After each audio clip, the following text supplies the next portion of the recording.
Hello, how are you guys doing? Can somebody just write in the chat that they can hear me and see me? You could just write yes, or in the Q&A, you can just write yes at the bottom of your screen. Then I know we're good to go. Yes, okay, great. Yay, yes. All right. Well, as we give people 1 minute, I like to start on time, to get going and get online.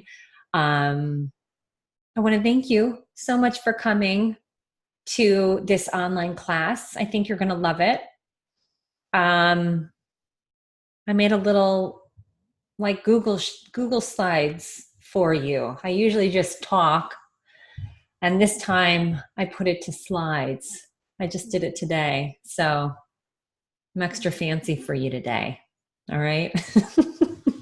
So I hope you enjoy it. But again, I am going to be sending out, I already have the recording of the call from Monday that we did on removing fear from your fail. And give me a couple days to then get this one. It shouldn't take me too long, but just in case. It's been a crazy busy week, that being that it's resolved National Infertility Awareness Week. I don't know if you saw my post today, but the theme is flip the script. So one of the things that I did was, and it's on Instagram, it's on YouTube, it's on my Facebook, it's on my website, but I did a thing on how to flip the script on your own fertility journey. And the first thing I said was, don't ever say infertility, and don't ever say you're infertile, because you're not.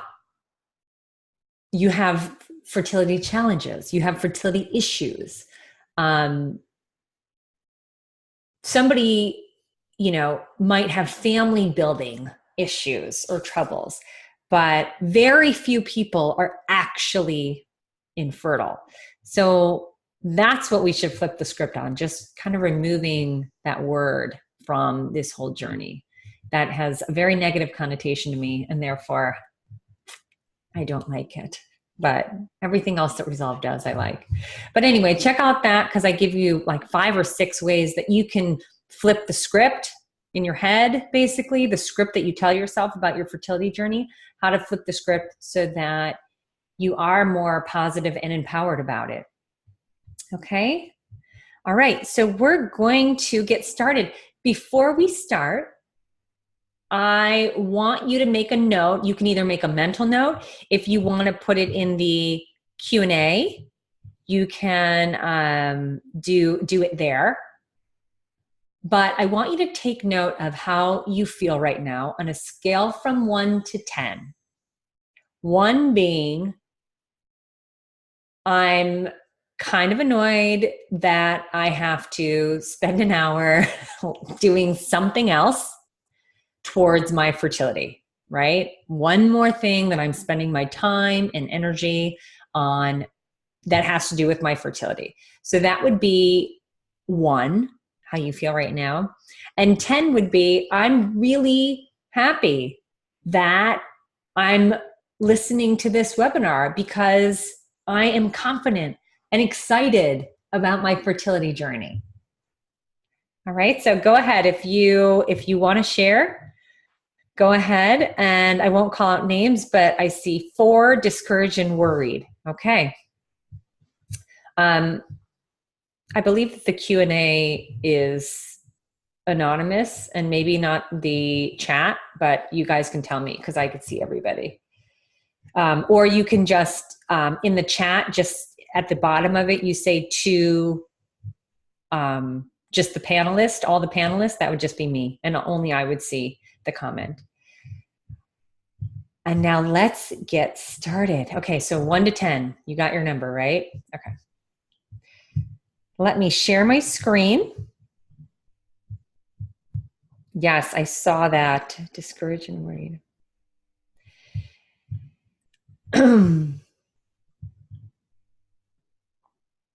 Okay, here we go. We are going to go ahead and get started. Let me just make sure, are you guys can see everything. right? Can you just once again type in the Q&A? Yes, you can see when I shared my screen just then, just making sure there will be no technical difficulties.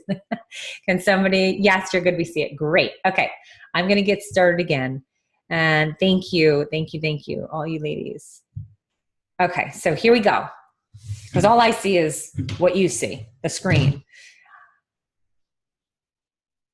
So today's class, webinar, whatever you want to call it, is called The Guide to a Positive Round of IVF. So people always ask me what exactly I do or how I do it. And what I do is basically for everybody, I take a same approach to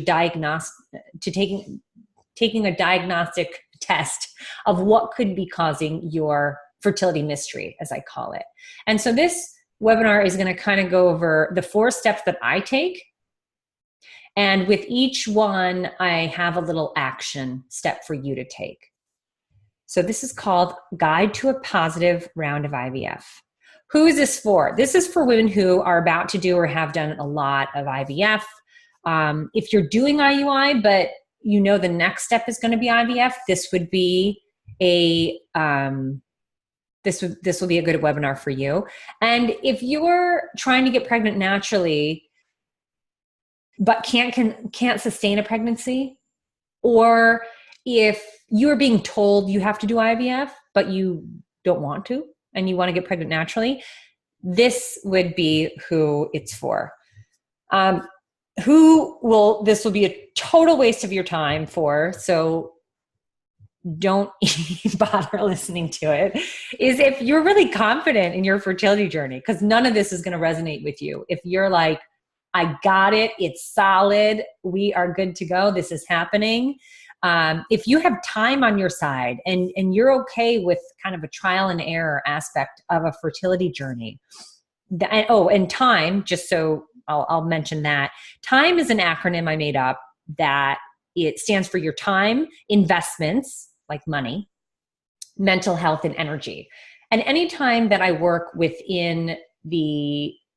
clients, my goal is to save your time. Because if I'm not saving your time, I'm not doing my job. And I feel that the fertility industry does a great job of wasting your time. It's like this drain of your time, money, mental health, and energy that just gets flooded down the drain. So I like to block that up. Or if this is not for you, if you believe that a successful round of IVF comes down to the science alone. Okay, I, of course, take a scientific approach to everything, but I also believe that there are so many things you can do to naturally improve your chances for success. So what would your life look like if you got and stayed pregnant quickly and you were positive and confident through your whole journey? And you were able to be positive and confident because you never made a mistake and you had somebody to guide you the whole way, and you only focused your time on a few things, not everything, just a few things that would push it forward. So this webinar is not about manifestation, trial and error. Google things and it will, you'll get the answer, because you never ever will get a clear answer. Referrals and diets and fertility themed everything is going to help. Praying and meditating and acupuncture, all of those things, though, listen, I recommend and do a lot of them, but when you're throwing things at the wall to figure out what's going to stick, all you're going to end up is confused and not pregnant. So for me, I like to simplify things. I'm busy. I have allergic reactions to people that waste my time and things that waste my time. So I don't waste anybody else's time. So I'm all about, tell me the few things that are actually going to matter. I don't care how much money you have. I don't want you spending it on your fertility journey. So 1, 2, 3 equals pregnant. That's what this webinar is about. 1, 2, 3, 4. Sorry, I couldn't read. So what makes me different? Basically, I'm probably the only person in the fertility industry where my goal is to save your time and money and mental health and energy. Because my success is based on the speed at which you get pregnant. So if I'm not showing you how to get pregnant quickly while preserving your time, and side note, I want you to be happier and healthier through it, I'm not doing my job. All right, does any of this sound like you?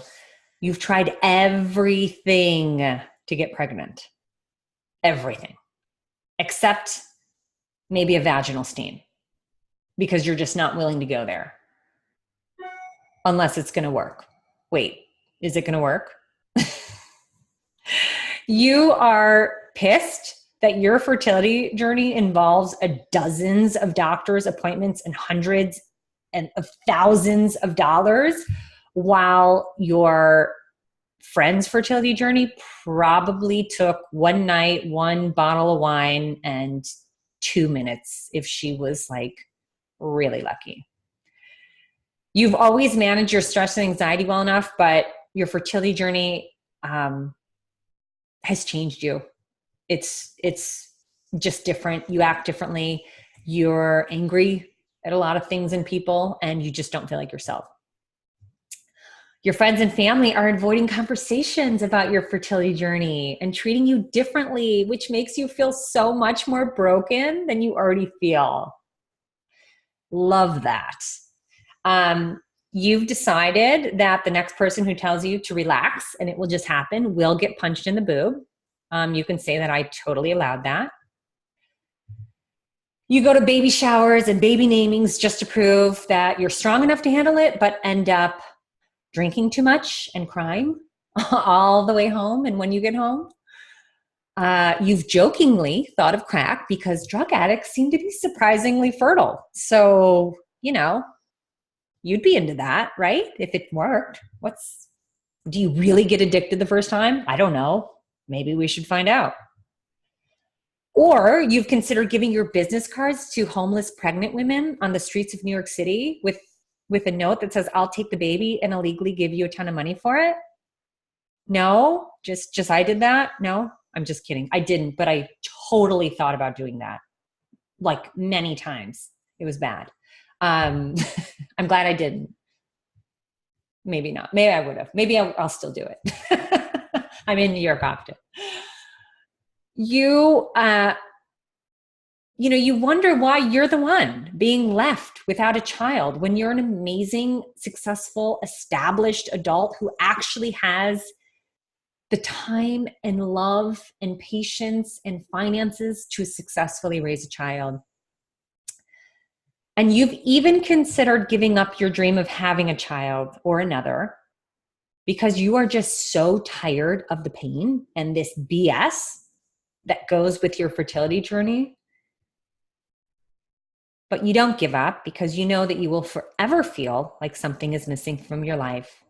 And that is just too big of a risk to take. So you just keep on going, but without ever really moving forward. So if that sounded like you, I know what it feels like to be you because I felt all those things and more going through my 10 rounds of IVF to have my 2 children. Well, there is good news. It's finally positive. The news and the journey is finally positive. I made all the mistakes for you. And since my success, first of all, my background is biology and chemistry. I studied it. I taught it for 7 years. But then I studied the best fertility practices and doctors and clinics in the world. I've been coached by the best coaches in productivity. And I've also researched and studied the most natural ways to dramatically improve the success rates for fertility treatments. Overall, IVF doesn't have to be as hard as they make it. Instead, it could be quick and easy and come out with a positive outcome.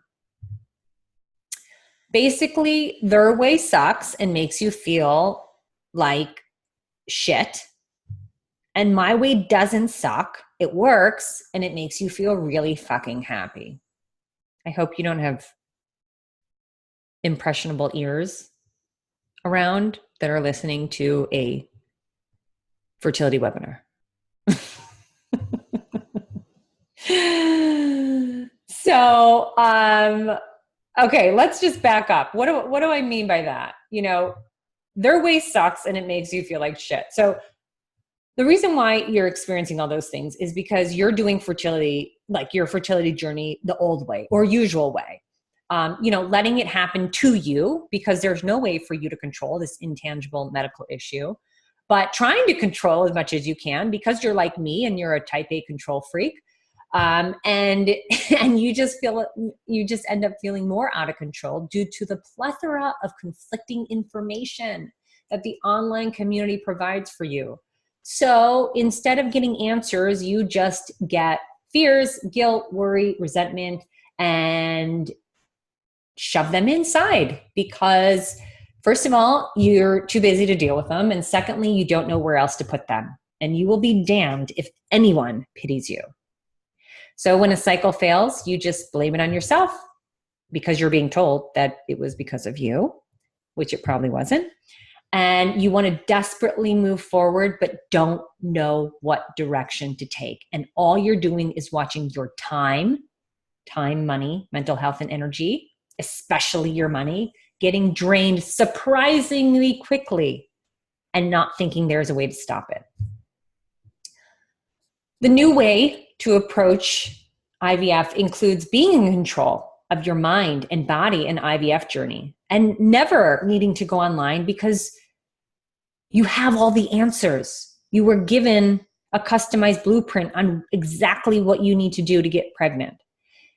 And you're confident that any time you're allocating to your journey will aggressively push it forward. And when a cycle fails, you're actually confident in and able to move forward knowing what changes is going to be made for the next cycle so that you can then be successful. You always feel like you're moving forward and on the perfect path to parenthood, and you are preserving your time every step of the way.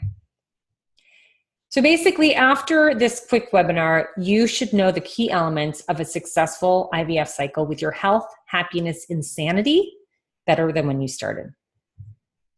And I just have a few. If you don't believe me, you know, you can ask Laura. A lot of people say to me, I just actually had it this week. Somebody said to me, is your secret sauce, you know, just that you set people up with the perfect fertility clinic?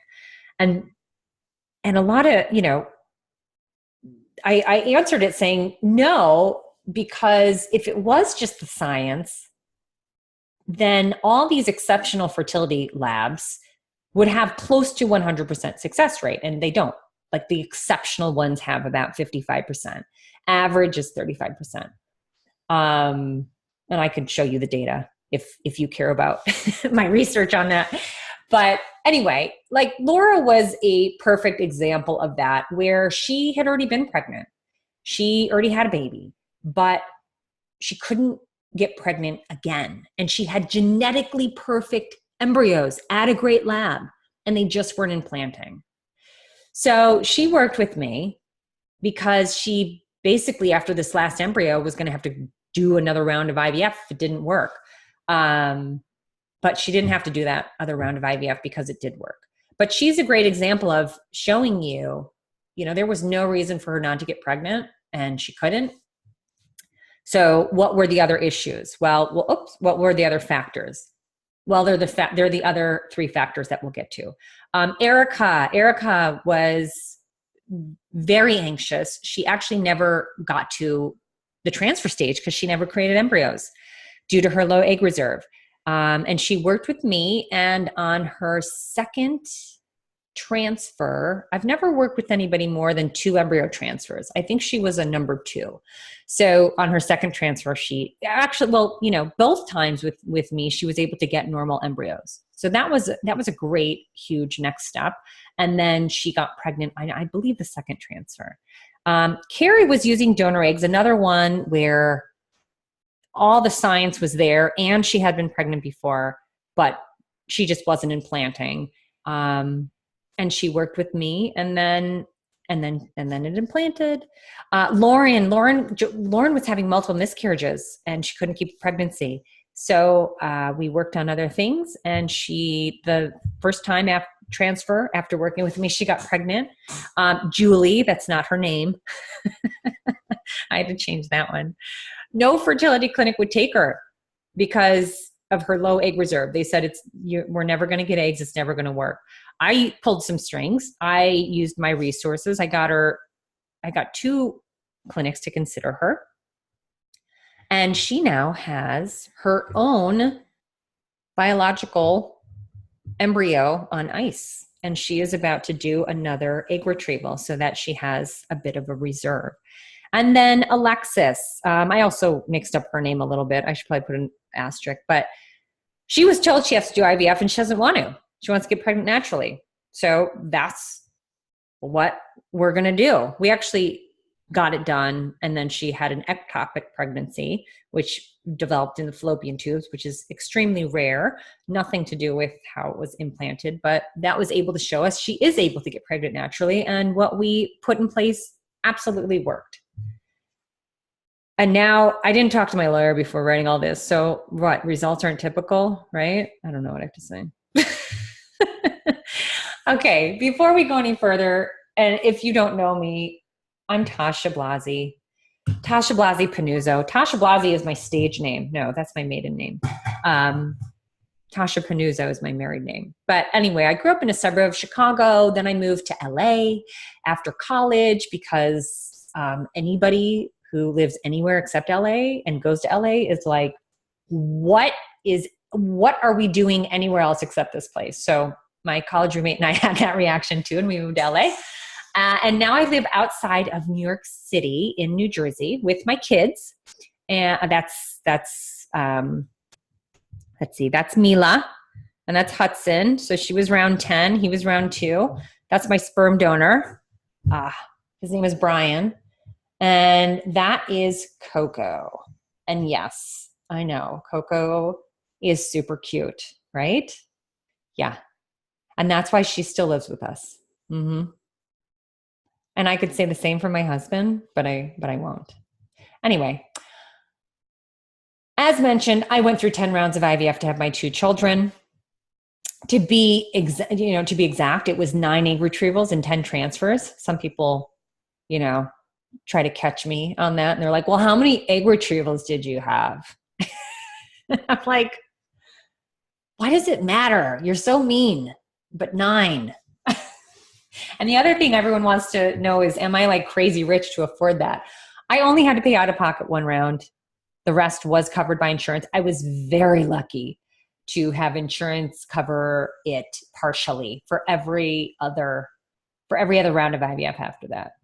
But anyway, if I knew then what I know now, I would have never needed 10 rounds of IVF. I don't regret my journey. It brought me the most perfect children at the most perfect time. Let's look at them again. That's karma there, right? You can't spend that much energy and love into making something and not get something amazing in return.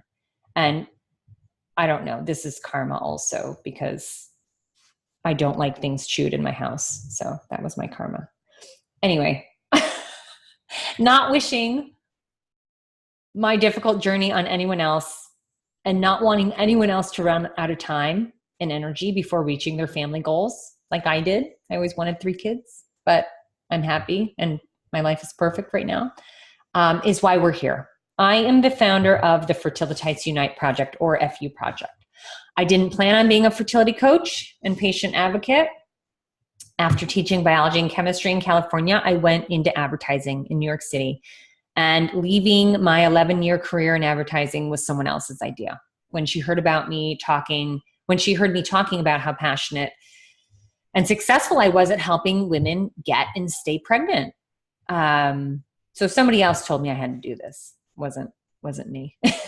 But that conversation started the Fertilities Unite project, and I made up the word fertilitite.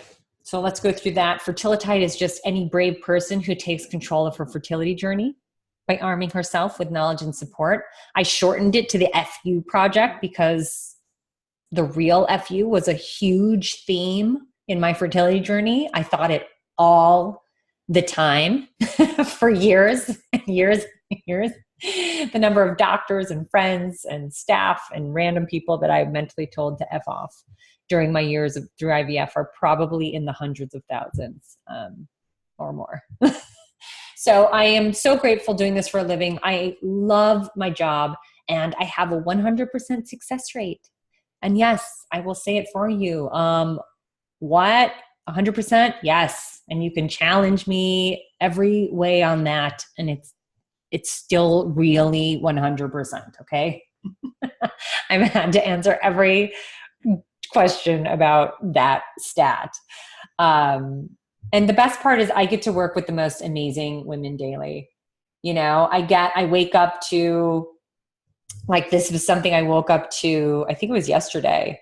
And, you know, I get to wake up to these texts, to these emails from women I just love. But, you know, there is a job hazard. When you're an IVF addict, like I am, and I go into these fertility clinics for meetings, I think about doing IVF again. I'm like an alcoholic working at a bar. That's not okay. But I'm not going to do IVF again. I promise. Probably. No, I'm kidding. I'm not. I'm definitely not. Okay, let's get to this. The old way. I just use the example of, like, you needing to make a decision. Okay. The decision is choose a clinic. Oh my God. That's just one decision you need to make. For you to choose a clinic, you, I'm sure, talked to friends, family, you went online. Oh, I'm missing an arrow there. You talked to maybe your acupuncturist, your OBGYN, and they gave you multiple recommendations. These recommendations were biased, okay, based on their experience, based on their friends, you know, based on who's giving them maybe trips and stuff to make these recommendations. The recommendations are conflicting, right? Because you have a lot to choose from. They're conflicting views. You have uncertainty, and it's just a big time waster to do it that way. So you now have to make a decision, and you either make a choice or you stay stuck. If you're stuck, that's a big time waster, and you have to go back to the beginning. If you make a choice, there is a wait and see time with fear and worry and anxiety.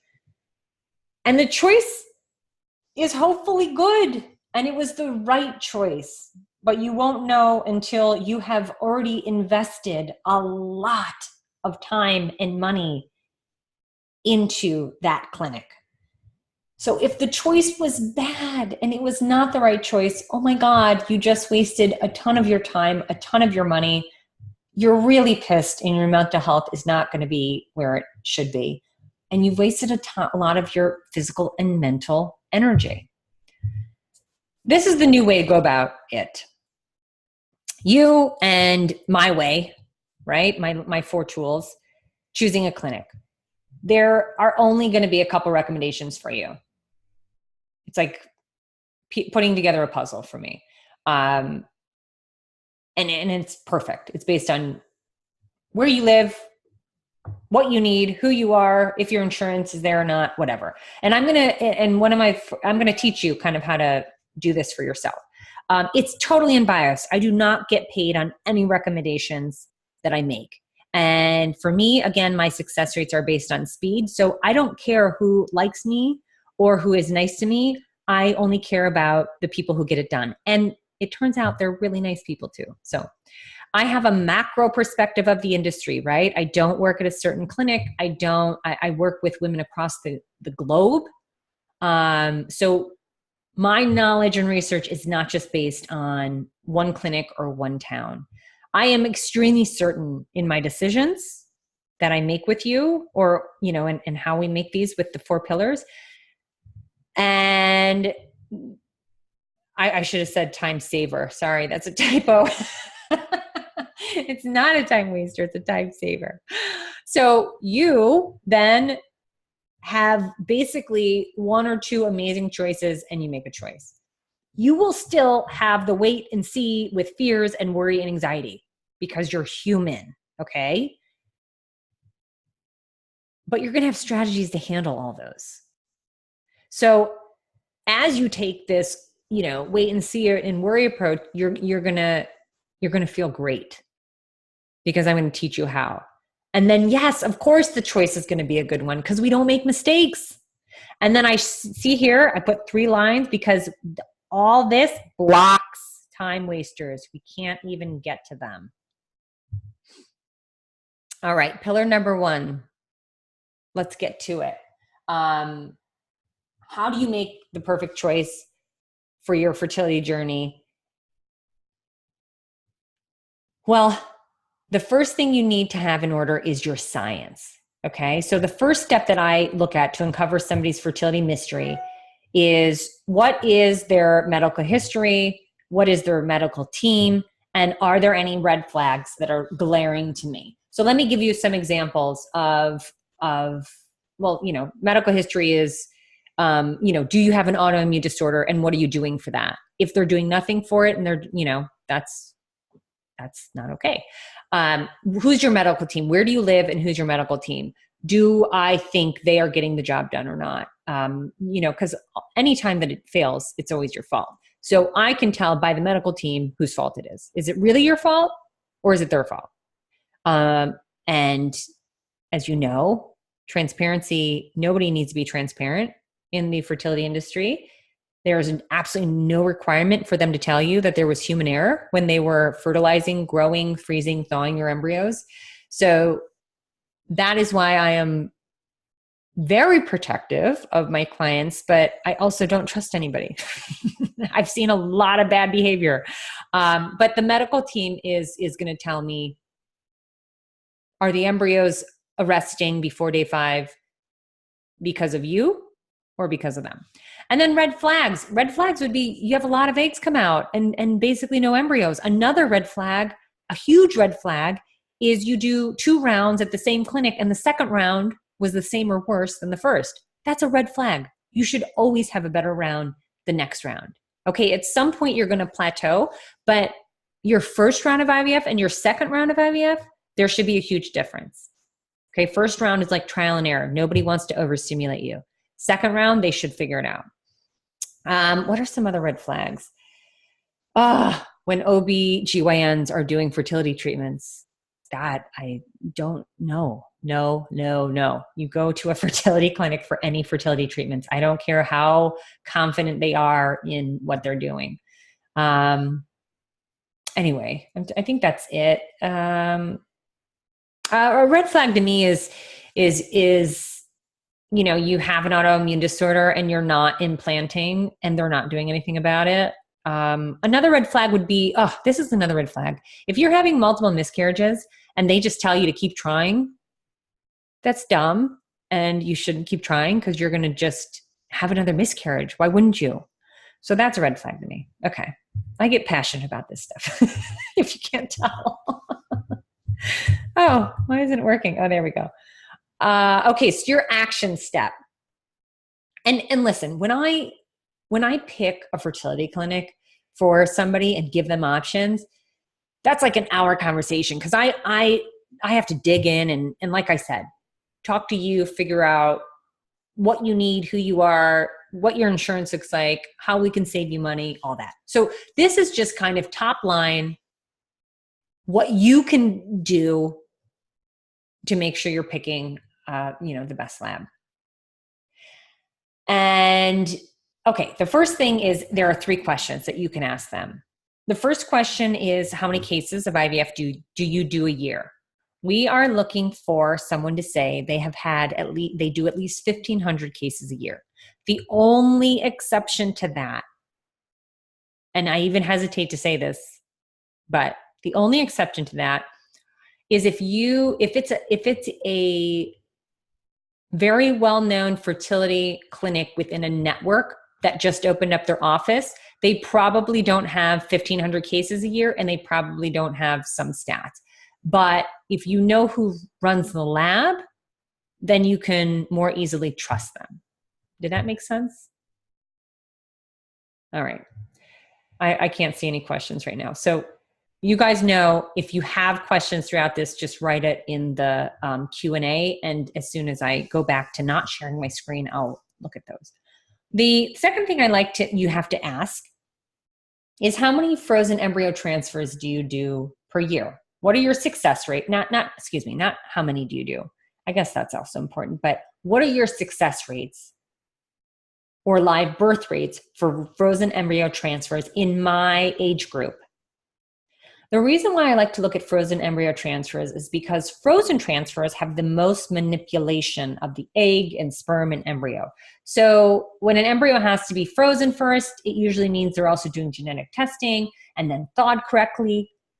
All of those things require a lot more expertise and care of the embryos. So if your clinic can't be successful with frozen embryo transfers, it probably means you're not in an exceptional lab. Okay. Number 3, the last stat to ask about is their thawed embryos with donor eggs. Now you may think, but I'm not using donor eggs. And that doesn't matter, because what we're trying to determine is if the laboratory is good. How good are these embryologists that are actually affecting the outcome of your embryos? So if you start with, donor eggs, for the most part, assuming you don't know the person and somebody didn't donate eggs to you, they're going to be young, healthy eggs, right? Or else the donor agency wouldn't accept them. So the egg quantity and quality should be taken out of the equation, right? And all we're left with is now the manipulation of them. So if we know we have good, solid, young, healthy eggs that need to get fertilized, frozen, potentially genetically tested, thawed,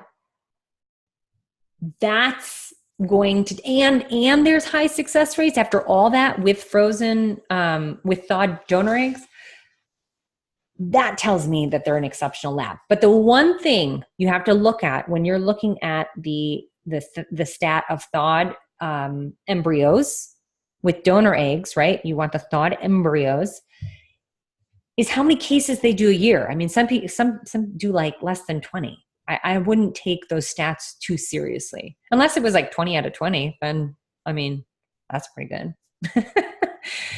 And then, so those are the 3 main questions that you should ask them to determine if they have great embryologists. Now, here's the thing. If you live in the US, I know not all of you do, but if you live in the US, you can look up this data yourself on SART.org. Okay, I have this at the bottom of the screen, SART.org. And you compare your clinic to the national average, because SART also has the national averages. But even if you are outside of the US, check out SART.org and check out our national averages, and then some of the exceptional fertility clinics, and see what their stats are and compare those to your fertility clinic. Now, here's the thing. They don't need to be transparent with you. If they don't have something like a SART.org that is tracking their success rates, you just have to believe what they tell you. So, but you can at least get a good idea of kind of, the standard from looking at SART. Okay. So again, science is really, really, really important. We don't want anything to happen to those embryos. But is it everything? No. So what else gets in the way of a successful implantation? That would be the environment, environmental factors. And we need to clear all that stuff out of the way that we can control. That's going to clutter up our body and our mind and our environment. Okay, so how do we start by doing that?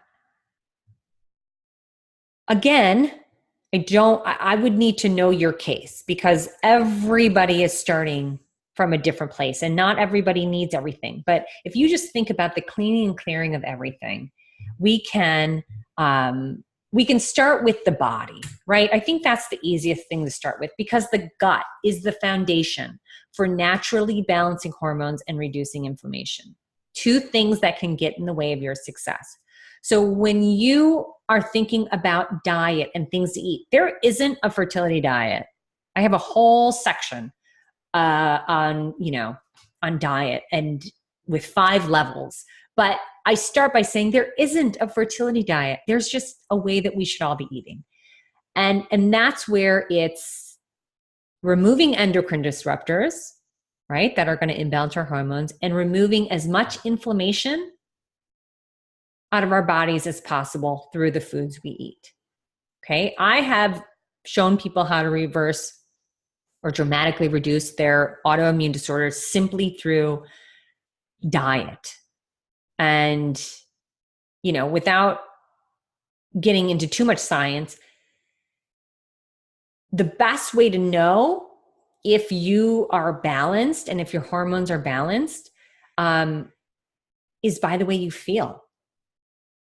So the best way to know if your mind is causing your body, so, your subconscious is causing your body to imbalance your hormones is how you feel. So let's do a simple exercise. Okay, action step for environmental. You can do just a simple high-low chart. Okay, do it for like a week. Whenever you come in contact with anything, think about things you ingest, right? Not just through the mouth, through the ears, through the eyes, everything that you take in. Does it make you feel good and happy and make you smile and relaxed? If so, that goes on your high list. If it makes you feel stressed or tight or ill, physically or mentally, that would go on your low list. And soon you're going to have a great, but the key is to write it down because then you're going to have a resource of things to avoid and things to experience more. And when you're having a hard day, you can use this high-low guide to only experience things on the high list. Now, you might be saying, well, I can't always get to, see so-and-so who makes me so happy. Yes, you can. You see, your subconscious does not know the difference between actual and perceived experiences. Okay, and it's your subconscious that tells your body how to respond to something. So what am I talking about? I'm a total biology nerd, but just bear with me. You watch a scary movie, right? And your body reacts as if it's there. You like freak out and your eyes are going to widen and you're going to get short of breath and you're going to tense up. Why? You're sitting in your home or in a movie theater watching that movie. Why are you doing that? Because your subconscious got a signal through your eyes that that's what you were seeing. And that's what, therefore, you were experiencing, and your body reacted accordingly. So if you can teach yourself how to experience all the good things that come into your life by using your 5 senses, that's all you have to do. What does it look like? What does it feel like? What does it sound like? Taste like? Okay, look like. Use your 5 senses and experience things mentally. And your body will respond accordingly in a very happy, relaxed, balanced state. Okay. And a great book is Psycho-Cybernetics that talks a lot about this. All right. The third pillar is called mindset. This is really important in going through your journey. Now people kind of look at this as fluffy. They're like, oh, just mindset work, feeling good. No, that's not what this is about. Um, mindset work is really going to help you balance your hormones and reduce inflammation in your body and allow IVF to be a lot more, or just getting pregnant a lot more, do it easier and more successfully. So I've always had stress and anxiety in my life, but I don't know who doesn't, not any more than anybody else.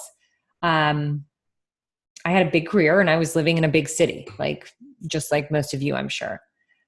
But when the fertility journey started and failed some more, and then more, and then it failed again, I was soon having full-blown anxiety attacks. And I don't know if those were due to the lack of control over my seemingly healthy body, or if it was the pressure of wanting the treatments to work so desperately that, so I could finally stop putting our lives on pause. Or if it was just me watching my time and my money just go down this drain. It was probably all those and more. But with every negative pregnancy test, I knew that the doctors were missing something, and I doubted that I would ever meet my next baby. My fears were built up in my head so dramatically that I didn't even have room to think about much else. So I didn't, and I didn't even know what to do with those negative thoughts.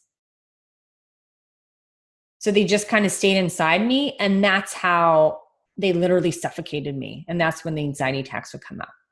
But all those changed since I developed my ass, my anti-anxiety self-soothers. So my ass has helped women not just get pregnant quicker, but also has taught them lifetime skills for overall health and happiness and wellness. And if you embrace my ass, I promise you will immediately feel better. So let me just tell you, these ass innuendos never get old to me. Okay, but let's get serious. So, depending on, the situation, there are so many different exercises that I've created. So many different ass exercises. They range from okay, these thoughts are making me feel terrible, to and how to go go through those better, to oh my God, I'm about to have a major anxiety attack, and what you can do for those. But here is just an exercise to help with the first one. Okay, these thoughts are making me feel terrible and I need to get them out of my head. Your thoughts about a conversation or about a situation are either going to be, that's what I call it, taming the a-hole living in your head. Your thoughts about a situation are either going to be constructive or destructive, and your brain chooses the response based on past experiences. So if you have not had a successful fertility journey yet, your fertility-themed thoughts will immediately make you feel bad or sad or anxious, because your brain has placed all those thoughts in the negative category. So we need to retrain your brain. One exercise that I created is called Taming the a-hole living in your head. You can't control your negative thoughts or emotions. They just pop up like unwanted guests living in your head, and they're always ready to fight. But like any other a-hole you encounter, your reaction can either fuel the fire, or diffuse it. So I want to show you how you can diffuse those negative thoughts. Okay, let's say the a-hole thought enters your head. Your first thought is, it's you. You're so annoying. Go away. I hate you so much. And then the internal fight starts. Get out of my head. Get out of my head. Go, go, go. But the more attention and energy you give that thought, the more it grows. And by the end, that thought is just a raging, fighting, winning fire in your head. So what's the best way to handle a bully? Walk away? No, because she will follow you. She's in your head. Fight back? No, she's unreasonable. She's relentless, and she has more time and energy than she's all the time and energy in the world to fight you back. So here's what I recommend. Step one is agree with it. Like a bully, if you if you show understanding to why you're having that thought and agree that it's reasonable, the thought kind of stops there, right? If somebody like makes fun of you and you agree with it, they really can't go any further than that. Step 2 is redirect it. The best way to redirect your energy or your thoughts is to find humor in the situation. I'm not suggesting that you make light of serious concerns or situations. But if it's the a-hole in your head that you know is just messing with you, that's a great time to try and find something to laugh about. And you will redirect your energy and your thoughts, and they will go from destructive to constructive. And at the very least, they will just stop and not continue down that downward spiral. So number 3 is to actually solve the problem. So you need to be prepared.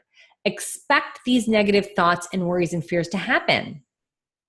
And prepare yourself with easy access to like positive things or music or images that represent your fertility. And then step 4, send it thanks and love, whatever that thought was. Find something in your thought or fertility journey to send thanks and love to. Okay, so let me give you a quick example.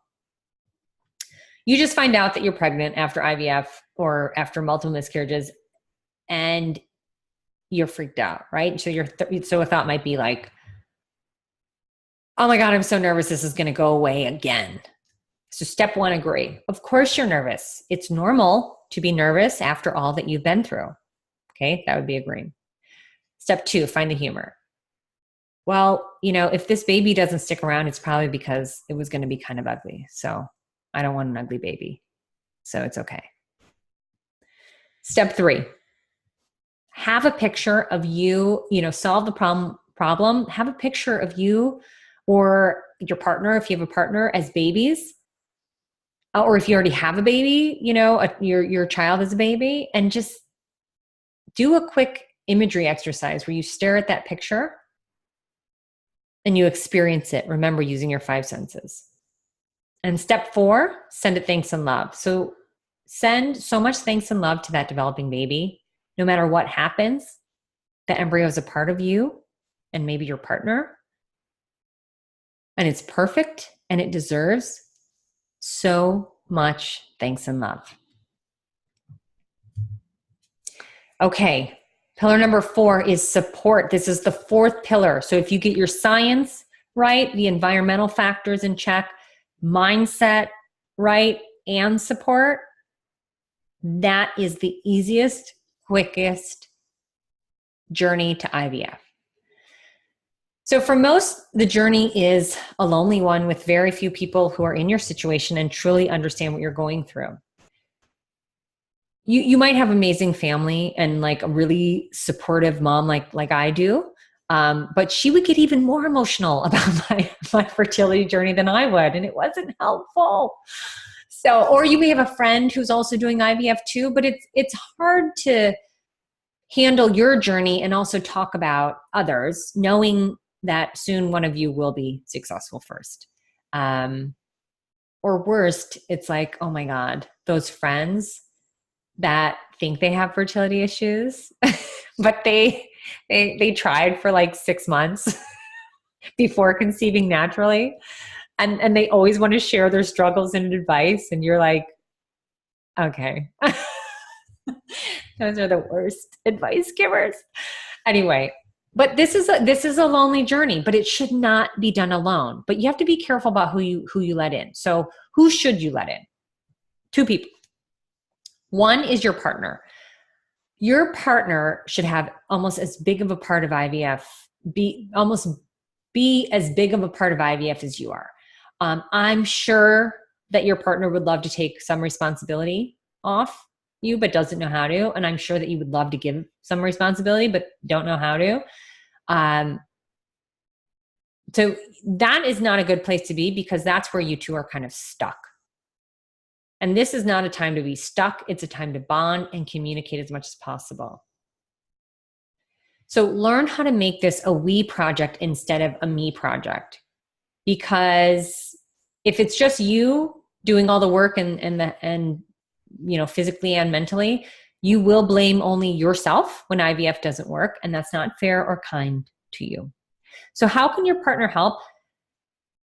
Every partner has, if you have one, has different limitations, have different jobs, different capabilities, personalities, but basically anything that doesn't involve the physical aspect of getting or staying pregnant, your partner can handle. So financial can be spearheaded by your partner, insurance, nutrition, the emotional part of it.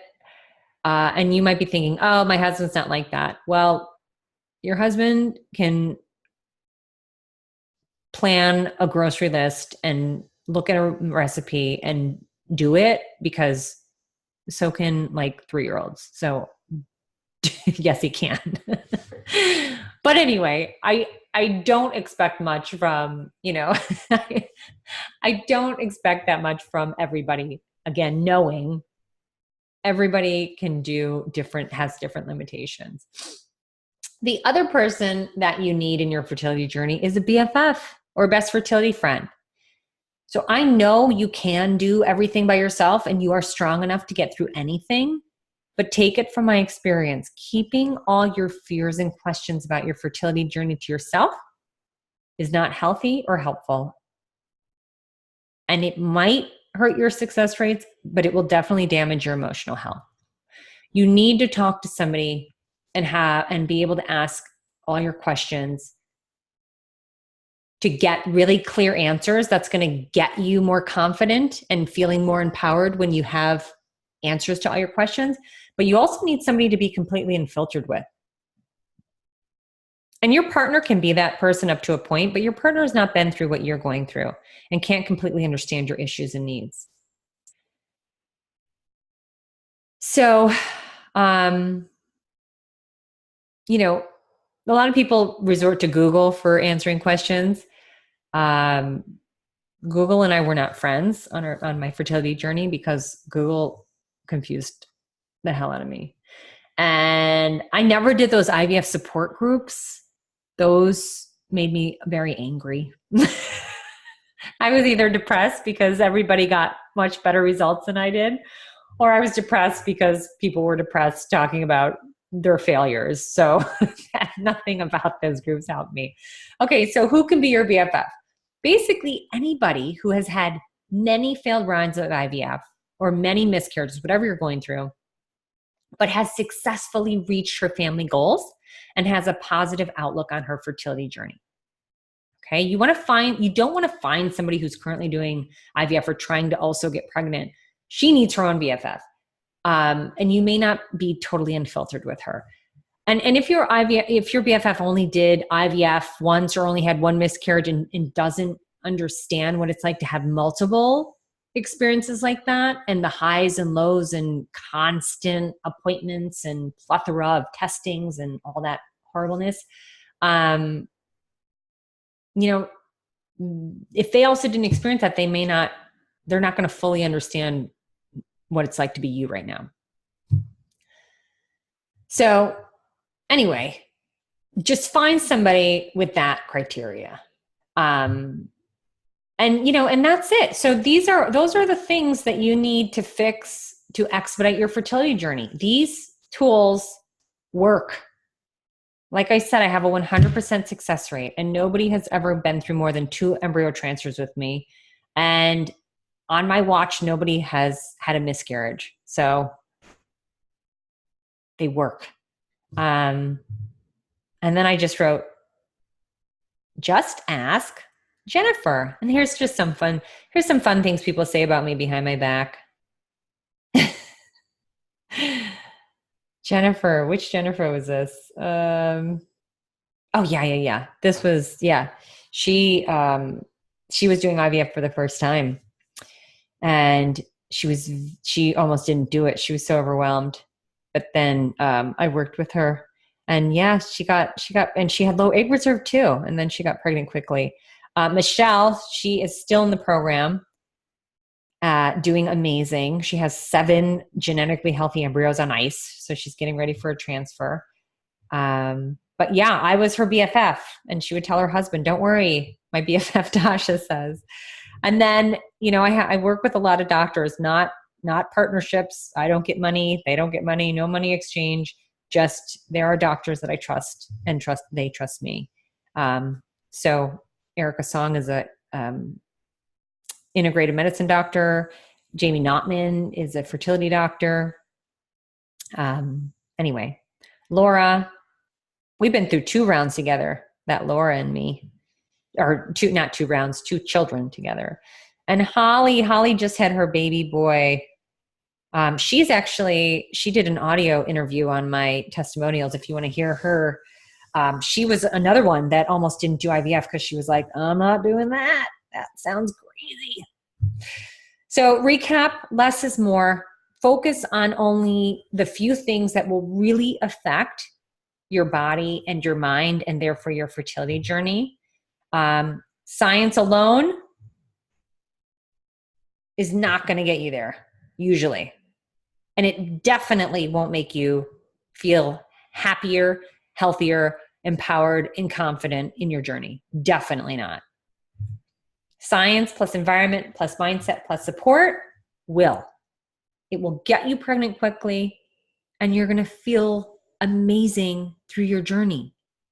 I can't stress how possible that is and how impossible most people think it is. Oh yeah, guaranteed. I guarantee my work. So if you do it my way and you're not pregnant, I give you your money back. So anyway, that's the end of it. If I'm ready for Q&A. If you want to talk to me about your journey and see if if you're interested in working with me, taking this further, just go on my website and set up a call. You have access to my calendar there, and we can chat. But I hope that I gave you guys kind of a good overview of what you can do on your journey right now to help propel it forward. Okay. And that's it. Let me see. Yeah, that's it. All right. Stop share. Okay. So now I can go back to Q&A. Let's see. Go ahead and type in if you have any questions. You can type it in the Q&A. You can also type it in the chat, but I do believe people can see you in the chat unless you make it to all panelists only and not all panelists and attendees. Okay, so that's a way to stay more anonymous. Okay, so I got a question. What is a good % of success for frozen embryo transfers for clinics on the SART data? Frozen embryo transfers, well, every age group has a different success rate. So what you would do is first look at the national averages, and then you want to look at your clinics, and it should be at least, I like to see 20% above the national average. That's what I like to see. So that's what I would be looking for. Does anybody else have any questions for me? Or, okay. Have you worked with women 41 and over? Yes. I have women in the group right now that that are 40, 41. I think I'm the only 42-year-old. I'm not doing IVF, but I don't think anybody's 42. But I definitely work with 40, 41-year-olds. Yeah, it's not so much, the age doesn't faze me. It's more of, are you making eggs? What's your hormone levels? But even that, like the 41-year-old, is having issues, but we're still getting it done. So I don't know. I don't shy away from hard cases. Even, I don't take people on just because I know they're going to get pregnant. I take people on because I want to help them get pregnant. So What are your feelings on essential oils and acupuncture? Essential oils, I'm not well versed in at all. For essential oils, I don't know what's in them. I would need to know the ingredients are super clean, super organic. I do hear they're drying. I don't know what that means, drying how, but if they make you feel really good, I think that that's, you know, that's good. If it makes you feel good, is it going to improve your fertility? I don't know. I don't have any hard research showing me that. Acupuncture. Acupuncture is interesting. I always say there is a time to do acupuncture for fertility. If you're just doing it for fertility, there are very specific times where I highly recommend acupuncture. Other than that, you go if you have other pains, ailments, headaches, stress, sleep disorders. But if you're just going for fertility, then I would focus it to around when you're doing the egg stimulating drugs, and right before and after the transfer. Unless you have issues like you need to build up your uterine lining too. So if you, that acupuncture and also massage can help with that. But other than that, because I'm all about time savers, acupuncture is extremely expensive. I think I was paying like 125 or 150, dollars a session in New York. So I don't say do it. So I would call it, I would go in the middle of my workday and I'd call it my expensive nap because it was, but because I didn't know better. But if again, if you're going because it makes you feel really good, you love it, yeah, do it. If it relaxes you, yeah, do it. But if you're just doing it for fertility and you hate it, I would just limit it to while you're on the stims and right before and after the transfer, and only right before and after the transfer if it's really accessible, ideally at the actual fertility clinic. Okay. Should I avoid beverages like decaf coffee or lattes with almond milk while preparing for IVF, or avoid caffeine altogether? I always say with coffees, with decaf coffees, just make sure that they're organic. And if it's decaf, make sure it's the Swiss water process that it's decaffeinated by. Otherwise, it's a chemical. But coffee, people love their coffees. I don't take coffees away from people. If you are doing IVF, I would love for you to switch to like half calf and then maybe eventually all decaf through the stimulation, probably a little before, maybe, to get it out of your system, and then through the stimulation, and then about a week before and a week after the transfer. If you can avoid caffeine while doing this, do it. And just stick to the decaf, the Swiss water process, organic decaf. So that's what I'd probably recommend. But I've had people that are like, I have to have a little coffee. Do it. I'm only strict on certain cases. So if you don't have a very specific case, then I don't need to be, you don't need to be that strict with your diet. What are your thoughts on supplement like DHEA, CoQ10? I would ask your doctor about those. I know a lot of people take them. I'm all for supplements as long as they are good quality. And for that, I mean, not every supplement is created equally.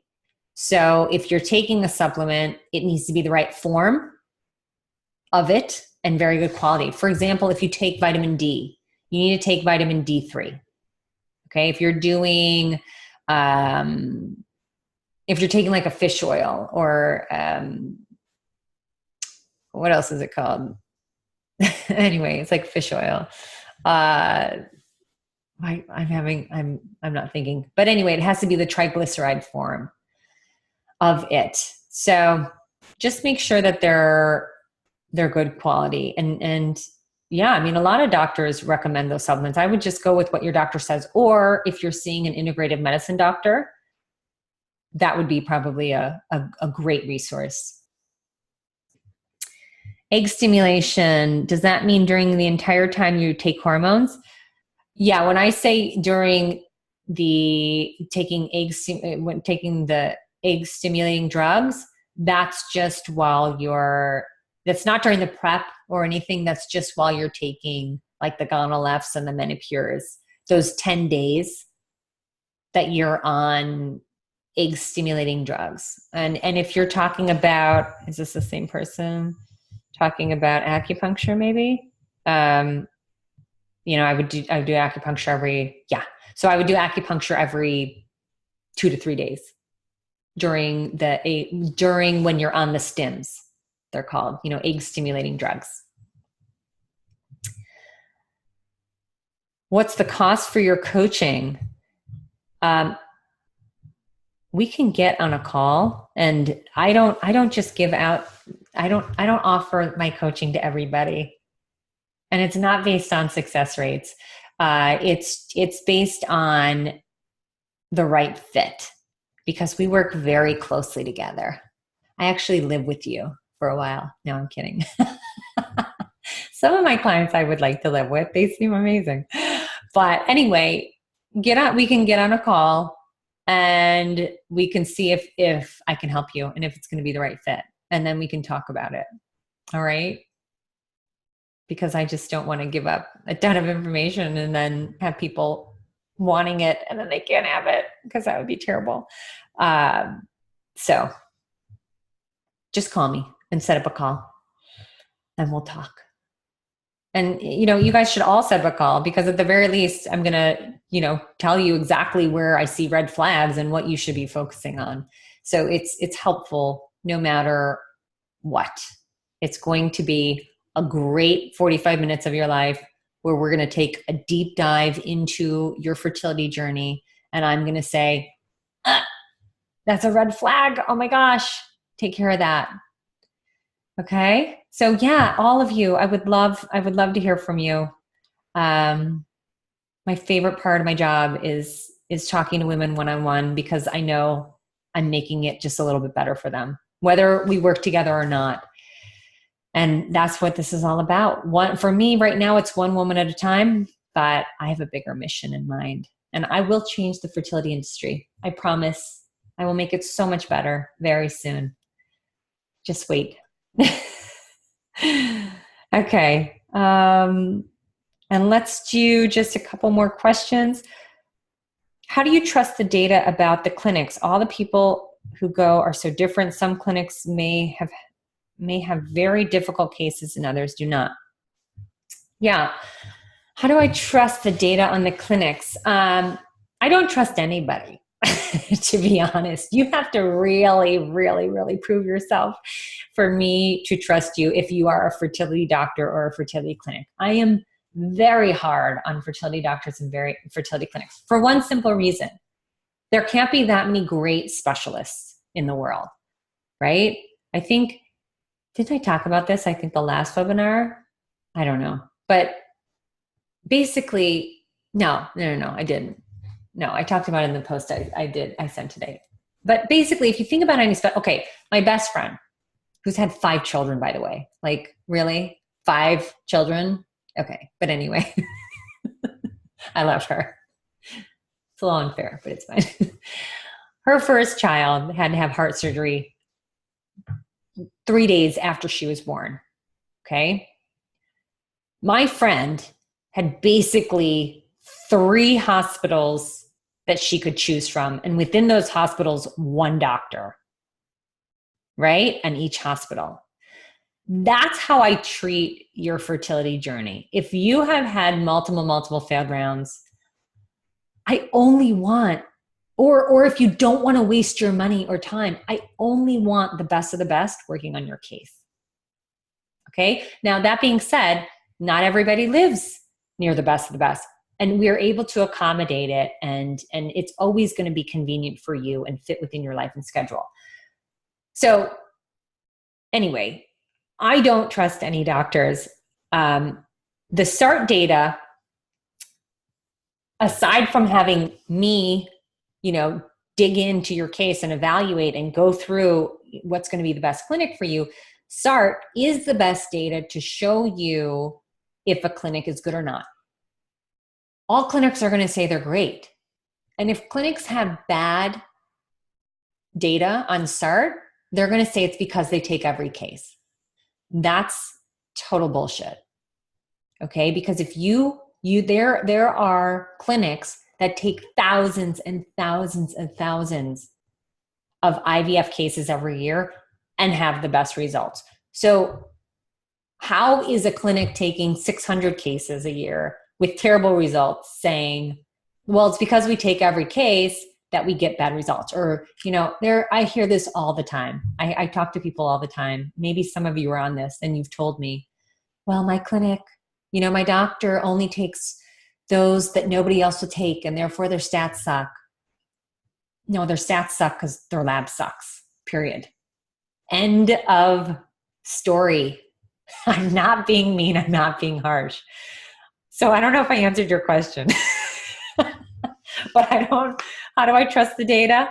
SART is the only data that is available to us. But for me, it's my years and years and years of experience in the fertility industry that I trust the people that I recommend.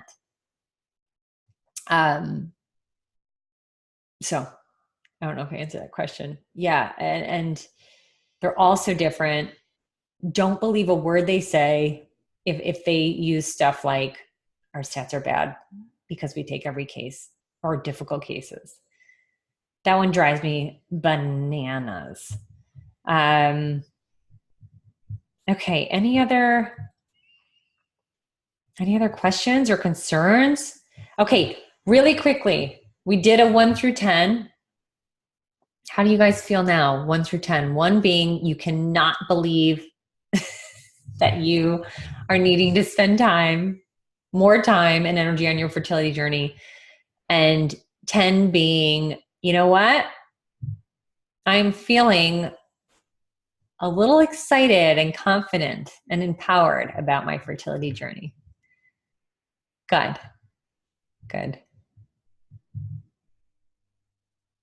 Good. Wow. Very nice. We got a 6. We got an 8. Yeah. All right. Good. Thank you all so much. I really hope I hear from a lot of you, just so we can do a quick powwow about what you're going through, so I can help you any way you can. And of course, please continue all week to support Resolve. I am still donating $10 per share of any Resolve themed posts. You just have to tag me because I need to keep track somehow. I've done a lot of Resolve themed posts. You can absolutely just share or repost those. But keep it going. I have a tab. I owe them a lot of money. Was this helpful, you guys? Right before we go, just type in the chat what this was helpful about, and if you any words of wisdom that you learned that you will go forward with. I would love to hear from you. Yes, it was helpful. No, you don't know what you're talking about. And then little takeaways would be great. Oh, thank you. Yes. Oh, good. We have a call. Good. I can't wait to talk to you either. And thank you for that sweet compliment. All right. I am going to keep this up and read that later, but I'm going to let the rest of you go. Thank you so much. Oh, thank you. Now I just want to sit there and read all your posts. Thank you. Yes, be in touch. 6 IUIs, 11 rounds of IVF. That shouldn't happen. They're missing something. Somebody's missing something. I love you and your face looks amazing. I need Fraxel. Oh my God. Who is that? Must be one of my friends who knows that I laser the shit out of my face. Okay. So now I'm getting some comments. I'll respond to you guys. But yeah, ask me any questions. Let's have a talk. And I love you all. Sending thanks and love to all of you. And I can't wait to give you your embryo babies so soon. That'll be fun. All right. Let's make it happen. Have a great week. Bye, guys.